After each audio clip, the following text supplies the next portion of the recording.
today that all you see is violence in movies and sex on TV. But where are those good old-fashioned values on which we used to rely?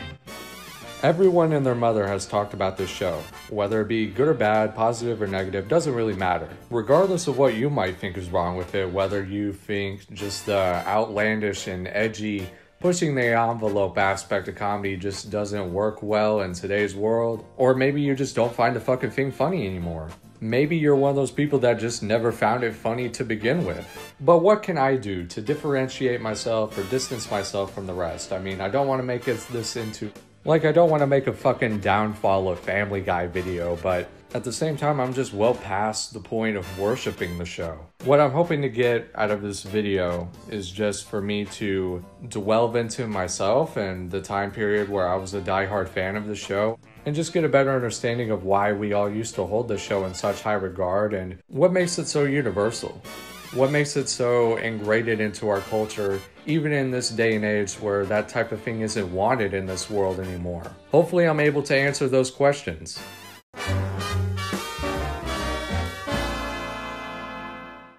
At this point in my life, I was finishing up school and I had a lot going on. I knew very early that I wasn't going to be privileged enough to go to college like everyone else, and I didn't do any of that KFC fast food bullshit. I actually had to go out and, do the type of shit that I shouldn't be doing at 15 or 16. By that point, I was already helping out with construction just to get by, both when I turned 18 and already I was in an environment where I had to start looking out for myself. I wasn't going to have many opportunities, I knew that. But it wasn't all completely fucking gloomy. I mean, I had a girl that I really liked, and I had a tight circle that was loyal to me, and I had some quality American entertainment to, keep me occupied. Truly the best. And that just so happens to include Family Guy on Adult Swim. Back then, I didn't quite get caught up in the fact that a few of these shows that popped up on Adult Swim, with Futurama being the only one I knew about beforehand, how these shows had their own unique look, tremendous potential and talent, and teams of animators and producers that aspired to be something new on TV for a change,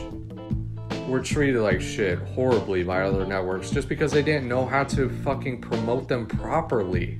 Just getting a TV show pitched to a network is no fucking picnic. That in of itself is like a suicide mission. So imagine being one of the dozens of people that were just out of a job just because the executives at the top couldn't do theirs. Wouldn't that piss you off? Wouldn't that make you give up entirely on building a name for yourself? Back then, I didn't think that far ahead. I just knew these people who actually had a shot at making a difference were working their hardest just to make me laugh back at home, which was pretty damn cool to me.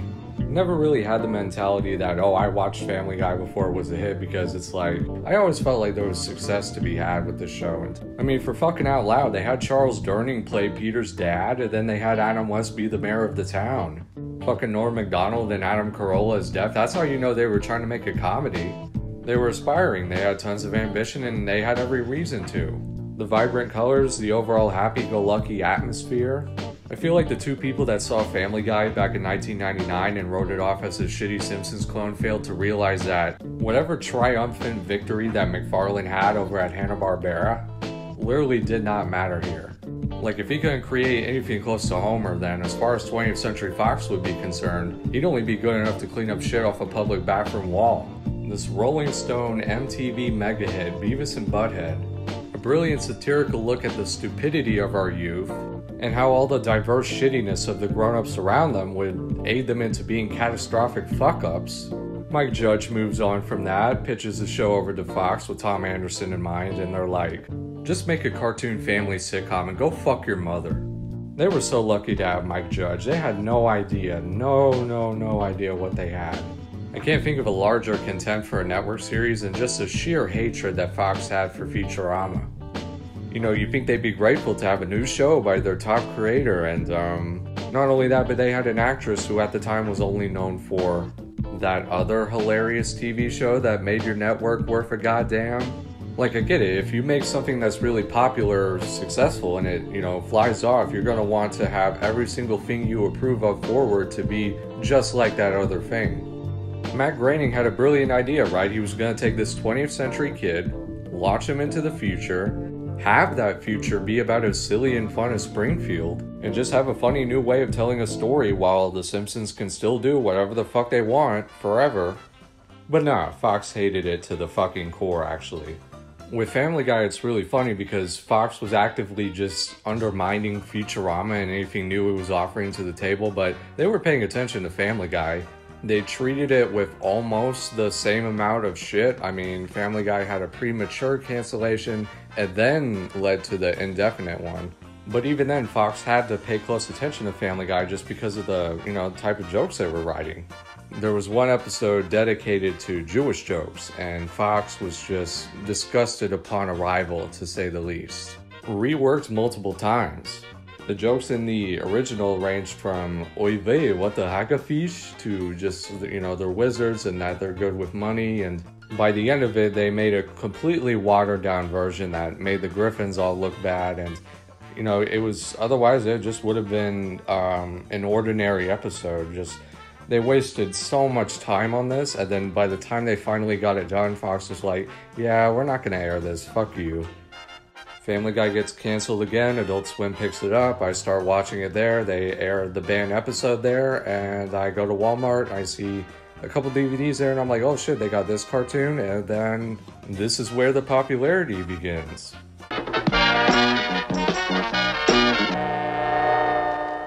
Do you know if Fox has any plans to bring back Futurama? What magazine are you from? Entertainment Weekly.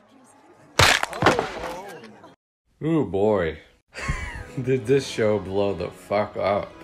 It's funny when I think back to my time with it because the hype just felt so incredibly spontaneous. I mean, even with the numbers, even with everybody just, shoveling it around, for me it was like blink of a fucking eye and then it just becomes insanely marketable. It's actually pretty fucking funny how the network was so quick to just rid itself of this show entirely, how it was treading on new territory that I didn't like. But you know what happened once it actually started making money? Oh yeah, they got more than a revival. Their first season back wasn't even finished yet, and they already made a fucking DVD of half the episodes uncensored. What was once red flags in the beginning was now this huge merchandise machine. And absolutely, I just loved the show. I mean, I'd watch it on Fox, I'd watch and tape it on Adult Swim. I went to fucking Kmart like early in that year and I bought the freaking Sweet collection. And it was supposed to be the creator's favorite episodes. And that same year, my brother, he bought me Stewie Griffin The Untold Story as a gift and we watched it together and it was pretty goddamn funny. I mean, I feel like people ribbed that just because it was, episodes back to back, and yeah, that's true. And they even, I feel like had they not have made 5 or 10 different jokes just making fun of themselves strictly on that, then maybe people wouldn't have been so, maybe they just wouldn't have cared as much. I don't know. It was at least written to be a movie in its very early stages, and I think it was bundled up pretty well.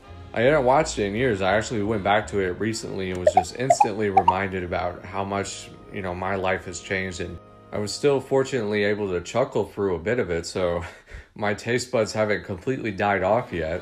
They really did come back with a vengeance. I mean, within seconds of being back on the air, they took the opportunity to just shit on Fox in the absolute best way imaginable. And everything from then on was dialed up to an 11. Quite notoriously, they took on the Federal Communications Commission. Meg jokes were left and right, and the way they wanted to differentiate Peter's antics from Homer's was... Geez, didn't you hear me a second ago? I'm retarded. You have AIDS. Yes, you have AIDS. I hate to tell you, boy, that you have AIDS. You got the AIDS. You may have caught it when you stuck that filthy needle in here. Or maybe all that unprotected sex put you here. It isn't clear, but... Look, I don't care how much you hate the show, alright? The Cleveland Lord of Quagmire will still be brilliant television like 85 years from now. It's just so wonderfully fucked up. I mean, having the most jolly cutaway gag about AIDS diagnosis, I mean, that was the first thing that just really made thousands of people at home just seethe and boil to the core, just a few weeks after them being back on the air.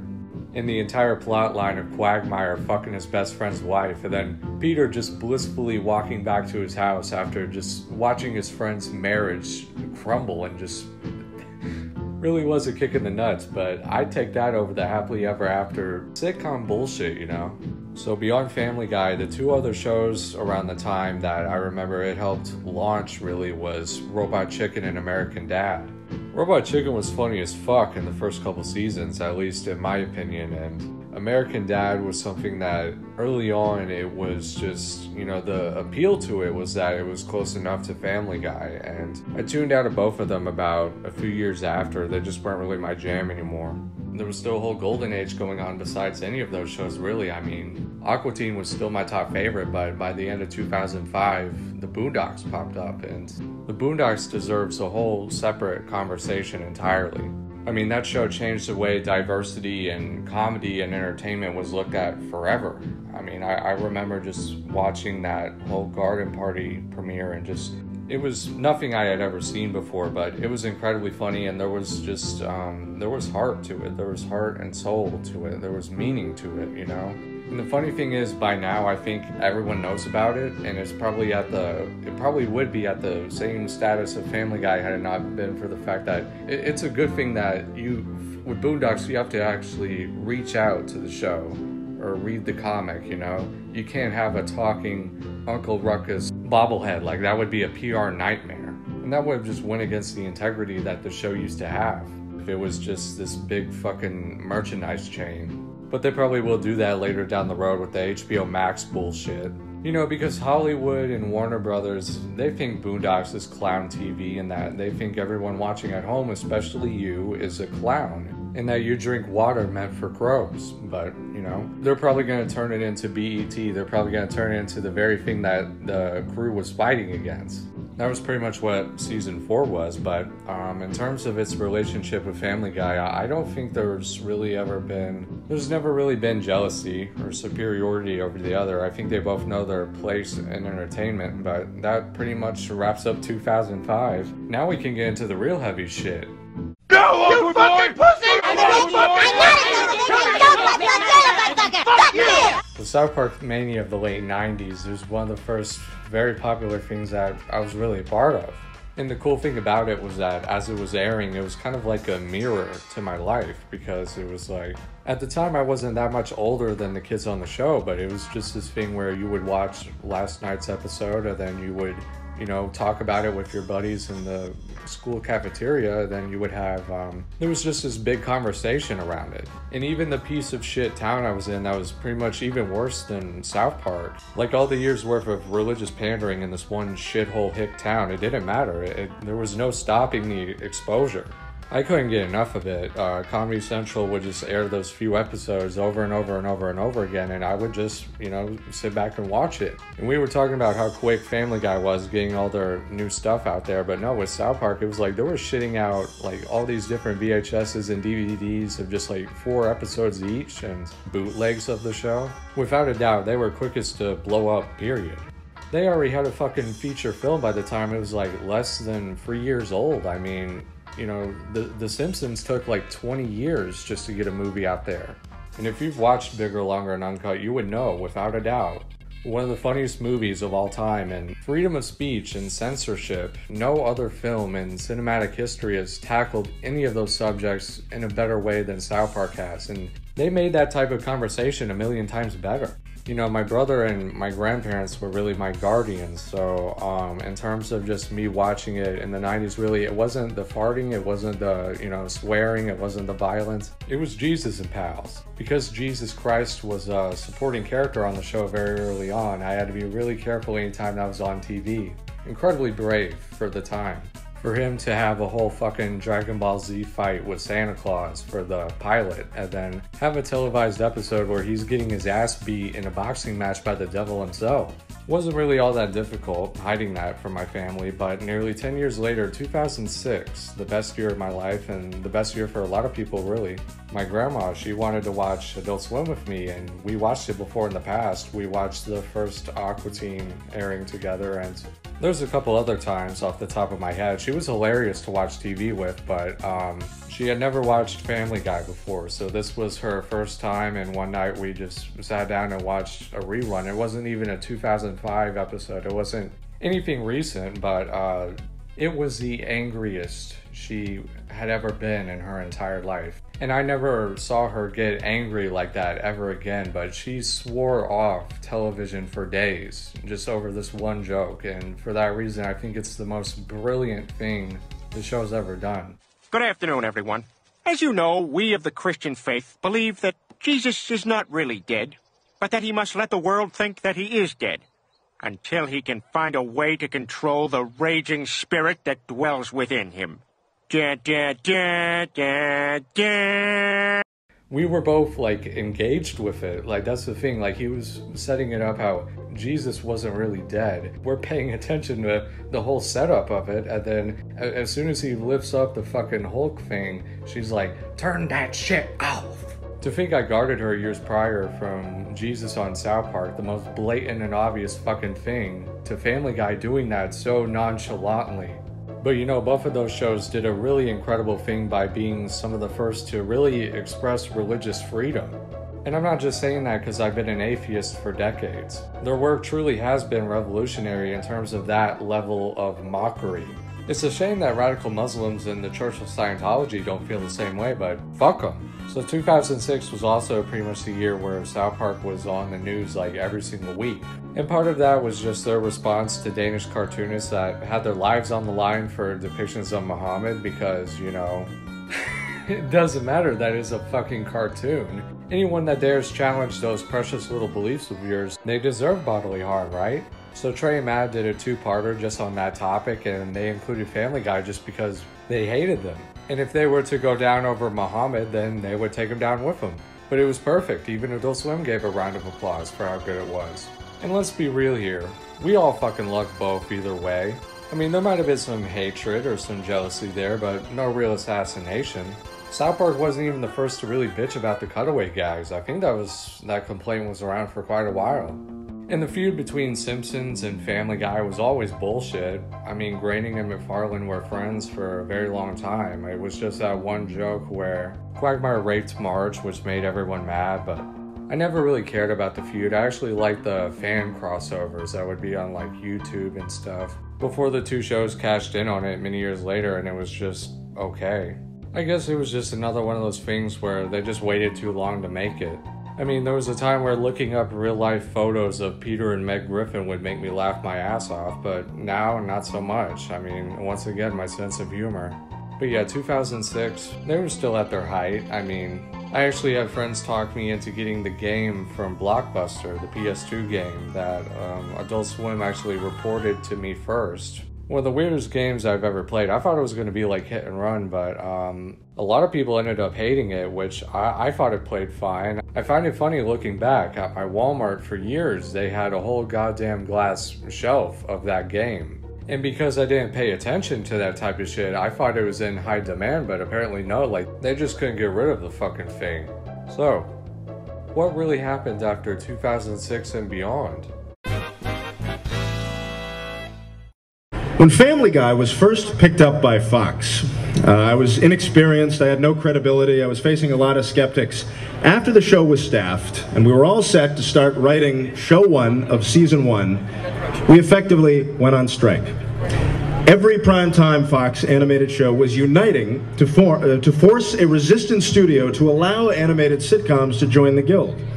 It was coincidence that it happened to fall on the birth of our show, but we joined our fellow animation writers in this important advancement of progress. The strike, such as it was, lasted a whopping 3 days, at which time the big office conceded our rights and allowed us into the guild. Now, why so quick? Because they knew they were screwing us. They were just waiting for us to make a little noise about it. They never would have made the offer on their own. That would have been bad business. And that is exactly why what we're all doing today is so vitally important. They know damn well they're in the wrong here. The logic would be obvious to a child. A novelist receives fair royalties for their books. A musician receives fair royalties for their songs. Screenwriters deserve fair royalties for their work.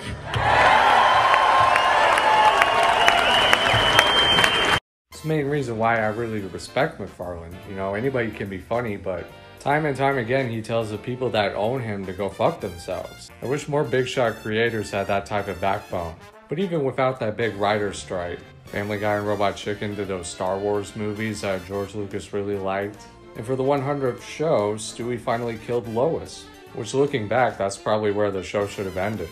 I mean, that was pretty much the whole peak of Stewie. Like, the science fiction stuff is cool and artsy, but once you show everything going full circle and him finally killing Lois and him finally getting world domination, all of his goals are complete, and then he gets a satisfying fight and death. How the hell are you supposed to legitimately upstage that?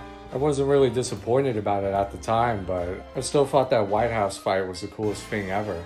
Summer of 2008, I went to Universal in Orlando, and they had the Simpsons ride there. It was brand new, and there was this shop that I walked into, and it was filled to the brim with Family Guy stuff. So after I rode the Simpsons ride and had a bunch of fun with that, I just took a fucking Stewie doll and ran.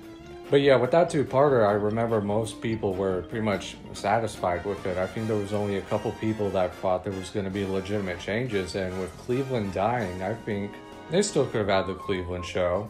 They had a really good pilot, a very, very good pilot actually, and I remember the first season of that show was actually very popular at the time, and then it just kept going, and then it quickly overstayed its welcome, and then everybody just wanted it gone so bad until it finally did, like 4 years in.